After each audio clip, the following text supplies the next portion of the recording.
पौड़ी जिले के बीरोंखाल ब्लॉक में जंगली मशरूम का सेवन करने से 8 मजदूरों की तबीयत बिगड़ गई। आनन फानन में सभी मजदूरों को सामुदायिक स्वास्थ्य केंद्र बीरोंखाल में भर्ती कराया गया। दरअसल फरसवाड़ी क्षेत्र में मजदूरी कर रहे मजदूर जंगल से जंगली मशरूम तोड़कर लाए और आज सुबह नाश्ते में मशरूम का सेवन किया। जंगली मशरूम का सेवन करने के बाद मजदूरों को पेट दर्द, उल्टी, सर दर्द की शिकायत होने लगी और मजदूरों की तबीयत अधिक बिगड़ने पर 108 की मदद से मजदूरों को सामुदायिक स्वास्थ्य केंद्र में भर्ती कराया गया। फिलहाल सभी मजदूरों की हालत अब ठीक है, जिन्हें अस्पताल में से डिस्चार्ज कर दिया गया है। फरसाड़ी हमारा क्षेत्र, तो वहाँ पे कुछ लोग मजदूर काम कर रहे थे, तो 8 लोग उनमें से ऐसे थे जिन्होंने मशरूम कहीं से जंगल से तोड़ करके और खाया सुबह बना करके। उसके बाद उनको अचानक उल्टी, दर्द, सिर में दर्द, उनका बीपी बढ़ गया, बेचैनी हुई। तब उनको CSC हमारे बीरोंखाल लेकर के आए थे। वहाँ उन सभी का इलाज किया गया, 2-3 तो डिस्चार्ज हो गए। अभी सबकी स्थिति सब खतरे से बाहर है। पहाड़ों की रानी मसूरी में जंगलों, सड़क किनारे पड़ी बेकार जड़ों, लकड़ियां से रिटायर इंजीनियर गिरीश खंडूरी पिछले 40 सालों से विभिन्न प्रकार की कलाकृतियां बनाने का काम कर रहे हैं, जिसका उनके पास एक बड़ा कलेक्शन एकत्रित हो गया, जिसको लेकर उनके द्वारा समय समय पर विभिन्न जगहों पर प्रदर्शनी लगाकर युवाओं को प्रकृति से जोड़ने के साथ बेकार पड़ी लकड़ियां और जड़ों से कलाकृतियां बनाने के लिए प्रेरित कर रहे हैं। वह उनके द्वारा कभी भी उनके द्वारा बनाई गई विभिन्न कलाकृतियों को नहीं बेचा गया। मसूरी के एक होटल के सभागार में गिरीश खंडूरी द्वारा बनाई गई कलाकृतियों की प्रदर्शनी लगाई गई, जो लोगों के लिए आकर्षण का केंद्र बनी रही। आपने जैसे बताया कि आप बेच से नहीं, पर एक इंस्पायर जो है, इससे रोजगार के साधन तो उपलब्ध हो सकते हैं। हो सकते हैं। मुझे अभी मेरे इधर क्या उसका राजभवन में लगा था, बहुत लोग आए थे खरीदने के लिए।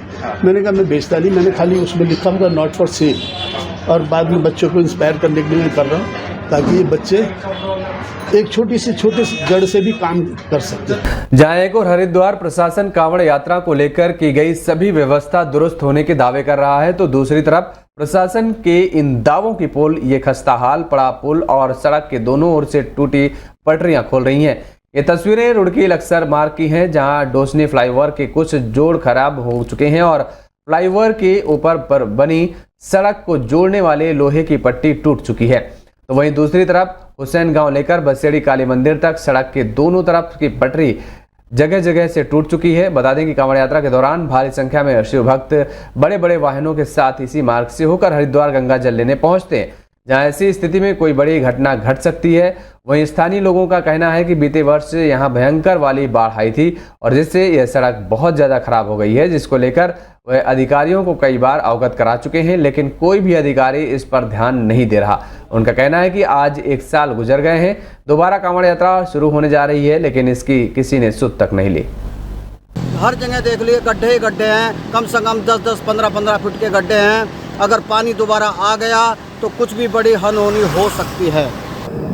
रोड के दोनों साइड गड्ढे वगैरह हैं, तो मेरी NS से वार्ता हुई थी, अभी दूरभाष से ही वार्ता हुई, जो यही है, तो उनको भी मैंने बता दिया। हालांकि वो ये कह रहे हैं कि हमारे द्वारा रिपेयरिंग कर दी गई है, फिर भी अगर कहीं कोई इस तरह की अगर समस्या है तो उसको भी दिखवा लेंगे।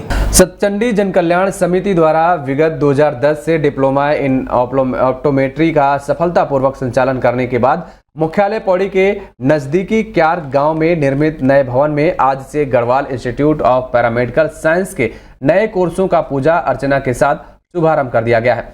आज से नवनिर्मित भवन में शुरू हुए विभिन्न कोर्सों के प्रथम सत्र की शुरुआत विधिवत पूजा अर्चना तथा अपर मुख्य चिकित्सा अधिकारी रमेश कुंवर द्वारा रिबन काटकर की गई। जानकारी देते हुए समिति के अध्यक्ष कविंद्र इस्टवाल ने बताया कि नए कोर्स में BSc in optometry, bachelor in physiotherapy, bachelor in operation theatre technology तथा bachelor in medical radio imaging technology शामिल है। वहीं अपर मुख्य चिकित्सा अधिकारी ने समिति द्वारा किए गए प्रयासों की सराहना की, कहा कि इस प्रकार के प्रयासों से पहाड़ी क्षेत्रों में शिक्षा को लेकर होने वाले पलायन काफी हद तक रुक सकेंगे।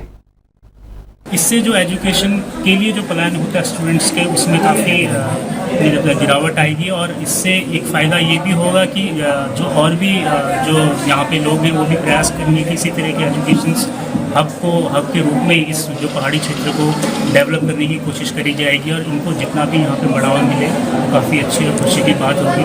और आने वाले समय पे अगर पैरामेडिकल सेक्टर में यही बच्चे आगे जाते हैं तो ये सिर्फ रोज़गार ही नहीं, इनको रोज़गार तो मिलेगा ही मिलेगा, साथ में खुद रोज़गार भी क्रिएट कर सकते हैं, क्योंकि ये साइंसेज में सर्विसेज का काम है जिसकी डिमांड वर्ल्ड ऑल ओवर हर जगह पर बहुत ज़्यादा है। जो अपने आप विज़न क्लियर नहीं हो पाता उन लोगों के लिए है कि आप एक ऐसा संस्थान जहाँ पर आप ऐसे एजुकेशन लें जिस पे आप अपने पाँव पे भी खड़े हों। दूसरी चीज़ ये है कि जैसे हमारे यहाँ पे स्वास्थ्य की हर जगह बहुत सारी परेशानियाँ हैं, इन सबको देखते हुए ये इंस्टीट्यूट खोला गया है।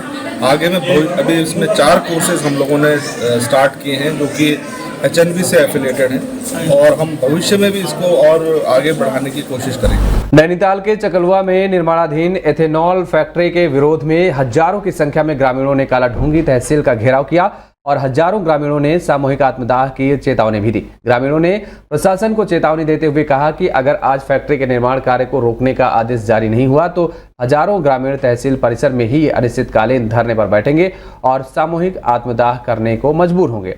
इसके बाद तहसील प्रशासन हरकत में आया और ग्रामीणों के प्रतिनिधि मंडल से बात करने के बाद आदेश दिया कि मानकों की जांच की जाएगी और तब तक फैक्ट्री में किसी भी प्रकार की गतिविधियों पर रोक लगाई गई है। जांच होगी, इसके बाद निर्णय लिया जाएगा और वहीं कमिश्नर साहब, कुमाऊं कमिश्नर साहब से हम लोग की वार्ता होगी। फिलहाल तात्कालिक रूप से इसको रोक दिया गया है। जो हमारी एक समिति एथलॉन मूवमेंट को लेकर बनी है उनके द्वारा सर्वसम्मति से फैसला लिया गया और हम लोग भी यहाँ पर प्रदेश के प्रवक्ता के रूप में और कांग्रेसी होने के नाते और जनहित का मुद्दा होने के नाते हम लोग यहाँ उपस्थित हुए हैं। हम हमेशा जनता के साथ में हैं और सरकार को समय रहते हुए चेतना जरूर है, चेतना चाहिए और प्रशासन को संज्ञान लेते हुए तत्काल प्रभाव से उसको बंद करना चाहिए। इसके दुष्परिणाम भविष्य में बहुत बुरे होने वाले हैं। यहाँ पे हमारे एसओ कालाढूंगी द्वारा एक रिपोर्ट मुझे दी गई है कि यहाँ की लॉ एंड ऑर्डर व्यवस्था खराब हो सकती है। इसके रिगार्डिंग मेरे द्वारा जो एथेनॉल प्लांट है अग्रिम आदेशों तक उसमें रोक लगाई गई।